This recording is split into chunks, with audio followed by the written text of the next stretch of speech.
Gerti, and today we'll talk about how many days you might want to consider for your first hiking trip and how many miles you want to go. That's right. So for our first hiking trip, we thought 3-day, 2-night trip would be a great idea, because that way you would have to spend an entire day on the trail with your backpack, pack all your food and equipment that you would need to go that long. And so, and that ended up being actually a really good choice. That way I figured it was long enough to try it out, but if you really hated it after the second night, you could just go back to the hotel and clean up. And that was actually a good idea. Yes, that was great.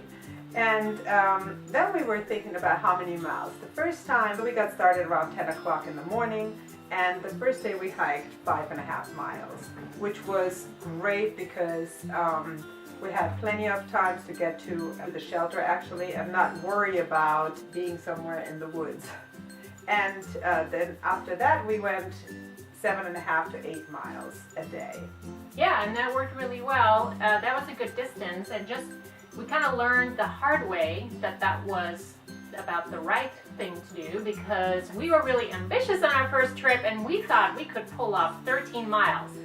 And we actually did. And for the last hour and a half, we went uphill, steep uphill, all the way up to Blood Mountain. It was brutal.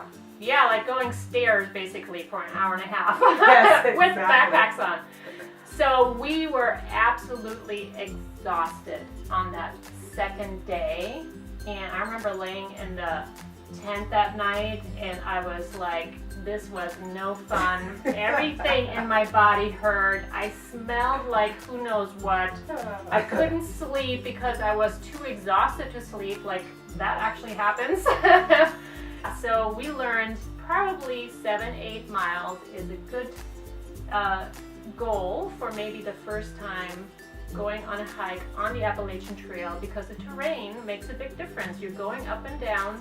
Sometimes it's a little flatter, and then you can go a little bit further, but you kind of don't know exactly how to gauge that. So yes, and you don't really think about it when you hike 13 miles. Oh, I still have to cook dinner, and I have to hang my bear bag, and I have to do this, and I have to do that. And then you get there and it's dark, and it's very hard to do all those things in the dark. When you're exhausted. When you're exhausted. So the other thing that really helped us to decide how far and when to go were these maps that we got from the Appalachian Trail Conservatory. We're going to put a link in our description so you can know where to order these. And this is one of the books where you actually get to read about how many miles it takes from one place to the next. So this is a very good help for you to guide where to start, how far you're going to go, and where there's shelters, where there's camping spots and things like that, which we will be talking about the next time. In the next video. That's right. So join us in a couple more weeks for another video. And until then, we're Linz and Gerti. Happy trails! Go hiking! Auf Wiedersehen!